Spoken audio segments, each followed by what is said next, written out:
Salve, salve, galera. Eu sou o Leonardo Leão, jornalista, compositor, dublê de cantor, um fã de música, de cinema, um crítico de muitas coisas na vida.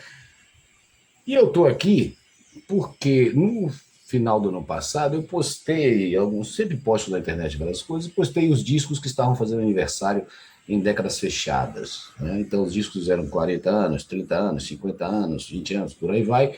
E algumas pessoas falaram, faz então logo de 2022, né? Os que vão completar essas datas fechadas agora, no ano novo.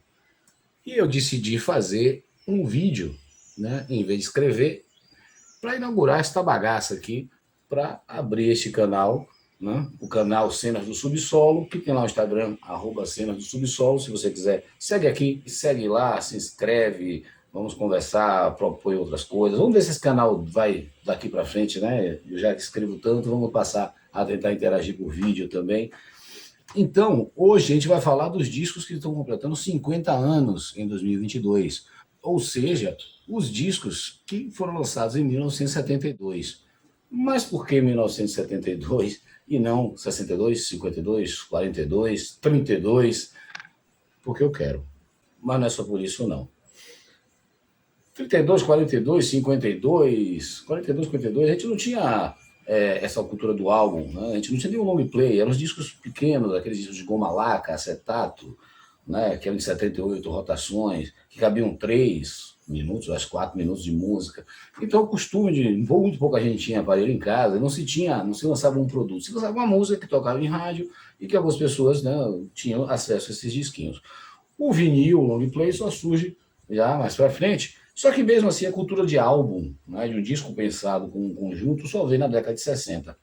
Para você ter ideia, em 1942 quem fazia sucesso era Frank Sinatra, a orquestra de Glenn Miller, de Benny Goodman, aqui no Brasil Francisco Alves, Dalva de Oliveira, Silvio Caldas.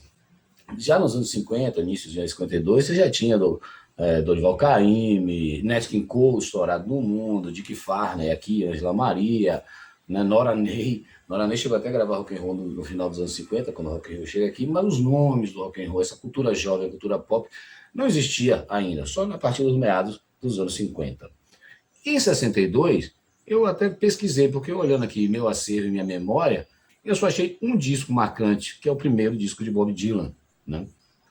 Que o bardo americano está muito mais desafinado do que sempre, o violão totalmente tosco, aquela gaita louca, mas são letras maravilhosas, canções maravilhosas, uma interpretação sensacional, e é um marco, né? Um cara tão jovem falar tudo aquilo e pensar tudo aquilo. Outro marco de 62 que eu fui identificando é que foi o ano que os Beatles se apresentaram, né, à Decca Records. E a Decca Records só tinha a possibilidade de lançar uma banda. A Decca recusou os Beatles e contratou o Brian Pune and the Trembles, que todo mundo sabe fez muito sucesso, né? É um sucesso até hoje, enquanto os Beatles, coitados, né? Mas vamos falar então de 72. Os discos lançados em 1972 completam 50 anos agora, este ano de 2022, e nós temos grandes marcos. Foi um ano muito profícuo, um ano com grandes lançamentos. Foi um ano no cinema Poderoso Chefão, o lançamento dos maiores filmes do mundo. Mas falando de música, eu vou apresentar aqui 13 discos.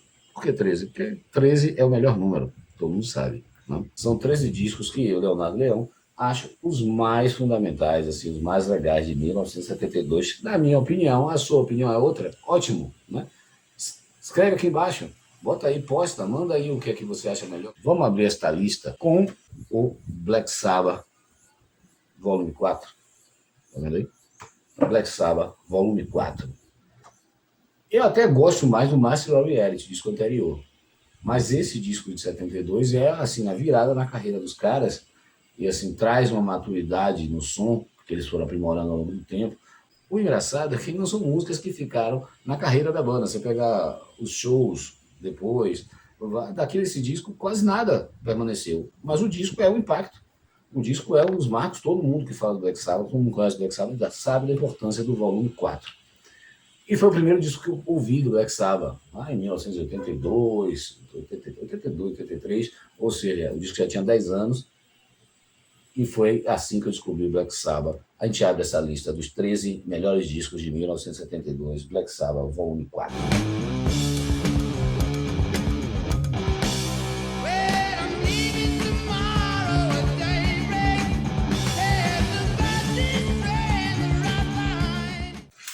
Na sequência, um disco que é fundamental na virada da carreira de uma banda, que é Rolling Stones, Exile on Main Street.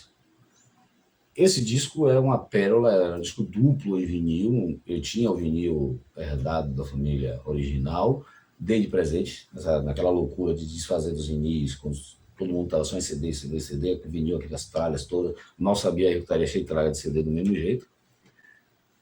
Mas os Rolling Stones, eles vieram com aquele rock and rollzinho no início da carreira, depois um lado mais psicodélico no final dos anos 60, psicodelia. Aí Brian Jones, o guitarrista, um dos grandes líderes da banda, morre, e aí eles têm que seguir carreira em frente, trocam de guitarrista, lançam alguns discos muito bons, lançam o Sticky Fingers no ano anterior, aquele do Zipper, né, pedaço da calça assim com o Zipper, e em 1972 eles lançam simplesmente Rolling Stones, Exile on Main Street.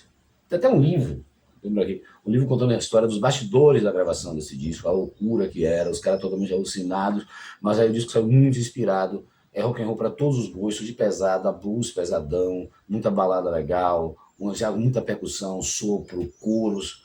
É um disco sensacional, Exile on Main Street, do Rolling Stones.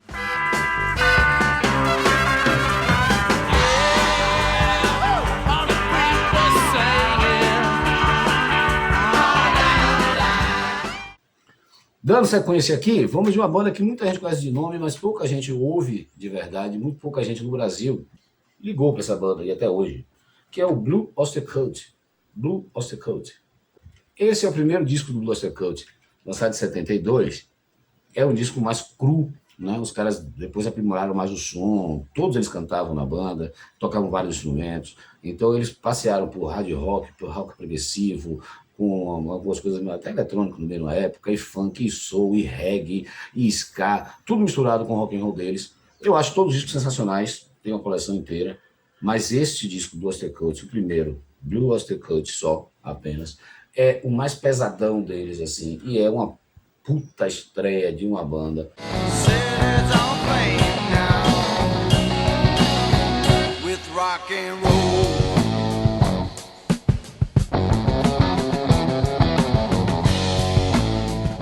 Seguindo com outra banda que não é muito badalada aqui no Brasil, e hoje em dia no mundo inteiro, é o Budgie.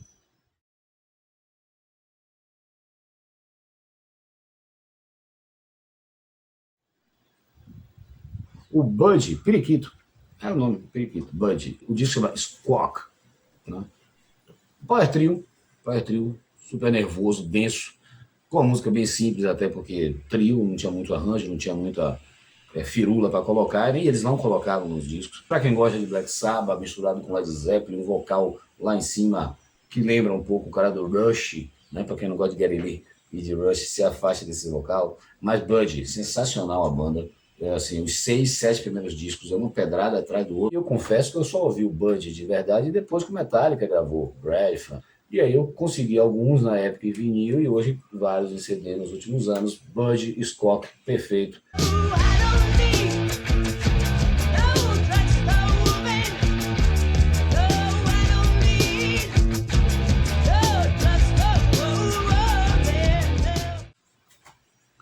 Aí você pergunta, aí no Brasil não tem nada? Tinha várias coisas no Brasil em 72 que prestavam, óbvio. Eu trouxe alguns aqui que eu acho os fundamentais até hoje. Né? Para começar, esse aqui, ó. O Expresso 2222 de Gilberto Gil, do ex-ministro e grande compositor, cantor, figura pública, política, Gilberto Gil.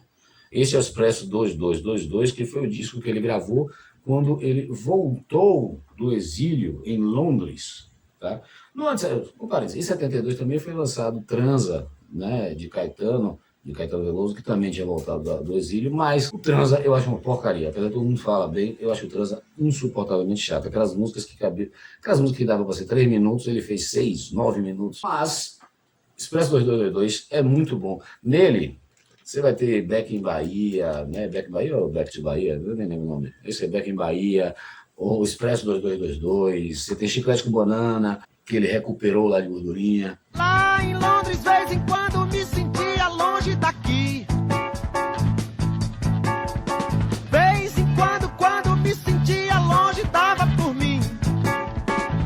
Continuando com os brasileiros ainda, a gente vai com Acabou Chorar, que é considerado por várias revistas, vários órgãos de imprensa especializados em música, já foi considerado o melhor disco da história do Brasil. Eu não consegui o disco em CD com a capa original, né? Eu lembro que lá em casa tinha a capa original em vinil, mas em CD eu comprei esta porcaria dessa capa aqui, ó. Sei lá se não pagavam os direitos do fotógrafo para relançar o CD, mas acharam em botar essa porcaria de capa que não dá nem para ler. Mas é um disco, o que importa aqui é a música. O disco é fenomenal.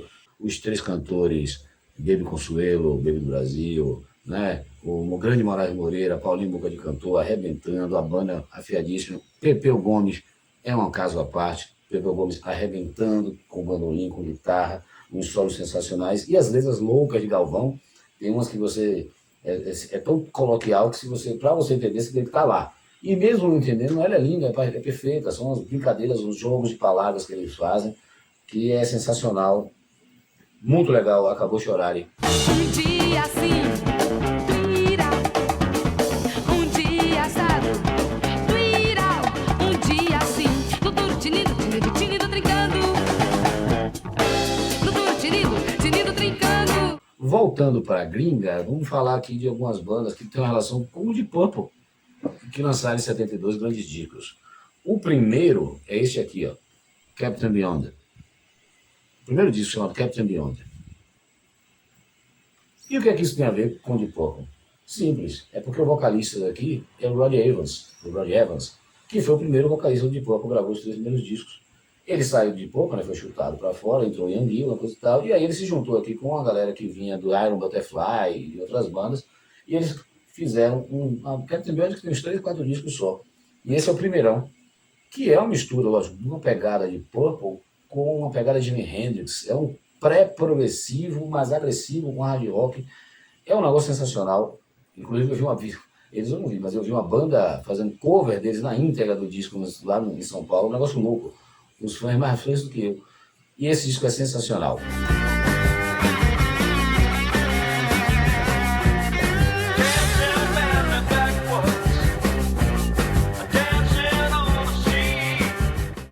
Uma outra pérola de 1972, You Are the Music, We're Just the Band, do Trapeze, terceiro disco da banda. Trapeze nessa época era um trio, que eles começaram com mais gente, o quinteto, acho que até sexteto. Aqui eles estavam com Dave Holland na bateria, que foi parar no Judas Priest, ele passou um ano no Judas Priest. Mel Gallagher, que foi parar no Whitesnake já nos anos 80, gravou 2 discos, eu acho só, né? Eu acho que um ao vivo. E o grande Glenn Hughes, no baixo e vocal, dando aula de como é que se canta, como é que se interpreta. Aqui, Glenn Hughes, que foi parar no Deep Purple. Né? Quando Ian Gillan sai, e Roger Glover, vocal e baixo, ele entra junto com o David Coverdale para seguir carreira com o Deep Purple. Depois cantou no Black Sabbath, fez carreira solo, né, que está aí até hoje com grandes discos. E esse é o melhor trabalho da história de Glenn Hughes. Trapeze, You Are the Music, We're Just the Band.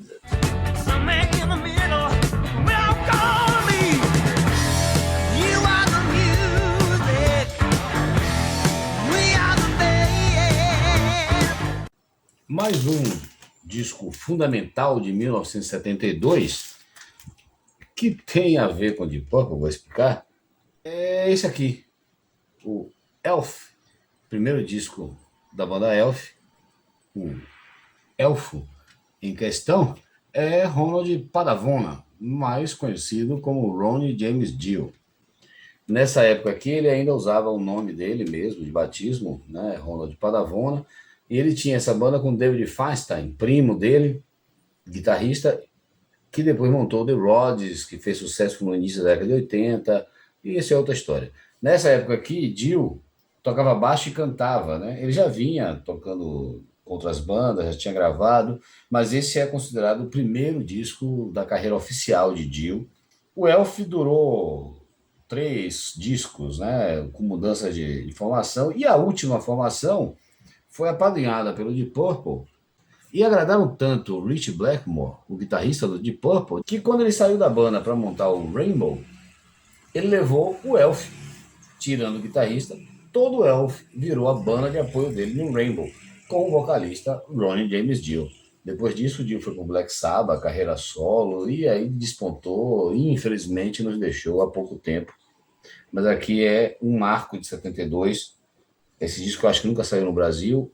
Elf, 1972, Ronald Padavone e I companhia. can't recall anymore, would be misleading. Lead me on.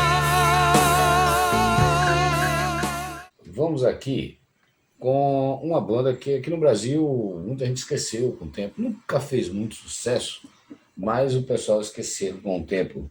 O Fogerty. O Fogerty é uma banda que foi vendida aqui no Brasil, né, pela mídia especializada na época. A gente não tinha acesso aos discos, então a gente se baseava muito pelas revistas, e as revistas brasileiras também eram muito precárias. E eu lembro de uma história de uma das revistas aqui, e eles falam assim que o Fogerty é a resposta americana para o Status Quo, que era uma banda inglesa. Que, na verdade, não é tanto assim, nem o som, porque o Status Quo muda o som depois, no início era bem década de 60, um folk, coisa e tal. E o Fogerty, que eles chamam... Cadê? Aqui. E o Fogerty é inglês. Acontece que, logo no início da carreira, eles foram para os Estados Unidos. Afinal de contas, eles faziam um blues rock, boogie, né? Quase um southern rock, só que eles não tinham nada a ver com o sul dos Estados Unidos, eles eram londrinos, eles eram de Londres, capital da Inglaterra. Mas esse disco é sensacional, o primeiro. Depois tem o Stone Blue, Night Shift, Rock and Roll, tem vários discos legais. Esse é indicadíssimo, 72, primeiro disco do Fogerty. Trouble, trouble, worries on my mind. Going down to the cellar, get some of that mellow wine. Seguindo com essa linha mais caipira, né? A gente falou de caipira dos Estados Unidos, vamos falar de caipiras brasileiros. A gente aqui criou um rótulo chamado Rock Rural aqui no Brasil. E quem inaugurou isso foram esses caras aqui, ó. Sá, Rodrigues e Guarabira. Né? Zé Rodrigues, Sá e Guarabira, eles já tinham outras bandas, outros projetos, bons discos, e aqui eles se uniram para lançar um trio de rock rural, que nada mais é do que um rock and roll com viola, violão, uma pegada bucólica brasileira, né? Que tem clássicos como Led Zeppelin, Eu Queria Passear de Zeppelin. Tem também aqui, ó, o Ama Teu Vizinho como a Ti Mesmo. E tem Hoje Ainda é Dia de Rock, na grande música. O incrível é que quando você pega qualquer lista dos melhores discos brasileiros de 1972, eu não vi até hoje citado esse disco. E é uma obra-prima, um rock and roll com cara de Brasil, não com cara de MPB, não tem nada a ver, é com cara de Brasil, sensacional. Sá, Rodrigues e Guarabira, passado, presente e futuro. Ama teu vizinho como a ti mesmo, mesmo que ele faça barulho, mesmo que ele acorde as crianças de madrugada. Um clássico total que é a obrigação todo mundo correr atrás, conhecer, que é o Machine Head, terceiro disco do Deep Purple, com o vocalista Ian Gillan e o baixista Roger Glover, né? É o sexto de composições de canções do disco, é o sétimo, porque eles têm um disco com orquestra, né? Que é com Ian Gillan, mas é com orquestra, não são canções, é uma coisa muito para fã.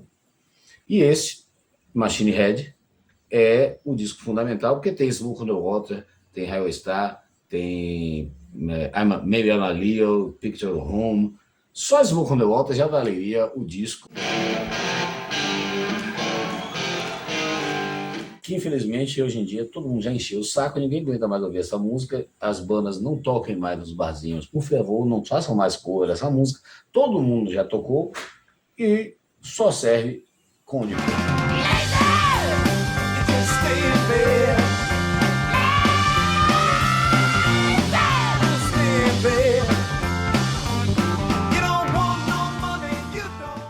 Para fechar o ano de 1972 em grande estilo, para mim o melhor disco de 1972, com todo respeito ao Black Sabbath, ao Rolling Stones, ao Deep Purple, a quem quer que seja, Demons and Wizards. Demons and Wizards, disco do Uriah Heep.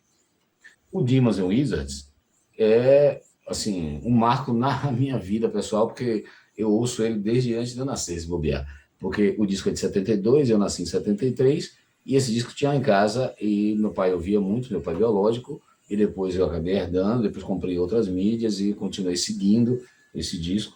É um disco sensacional, assim, para mim é o que resume 1972, o disco é perfeito, todas as músicas são muito boas para cantar juntos, só são hits, total hit, os caras nunca mais fizeram nada com esse. Eles até lançaram também em 72 esse aqui, o The Magician's Birthday, que é uma sequência, né? Tem o mesmo estilo de composição, só que perto de Demons and Wizards é imbatível. Este é o disco, o cinquentão do ano de 2022. Sacrifice, the future has its price, and today is only yesterday's tomorrow. Você não gostou? Não concorda com nenhuma dessas bandas, nenhum desses discos? Manda aí, escreve aqui embaixo. Faz um vídeo seu. Tem aí, ó, o Ziggy Stardust and the Spiders from Mars, do David Bowie, Talking Book, do Stevie Wonder, Transformer, do Lou Reed, o primeiro também foi nesse ano, o Transformer é o segundo da carreira solo dele, Schools Out, do Alice Cooper, que pra mim, eu adoro Alice Cooper, mas nesse disco só a faixa título, Thick as a Brick, do Jethro Tull, que é sensacional, mas ficou maçante, é muito longo, com mesmos temas, assim, Harvest, do Neil Young, tem vários discos. Diz aí quais são seus discos de 72, escreve aí embaixo, se inscreve aqui se quiser, vamos ver se isso aqui vai durar, e segue lá, @Cenas do Subsolo, no Instagram. Obrigado, minha gente. Daqui a pouco a gente volta. Tchau, tchau.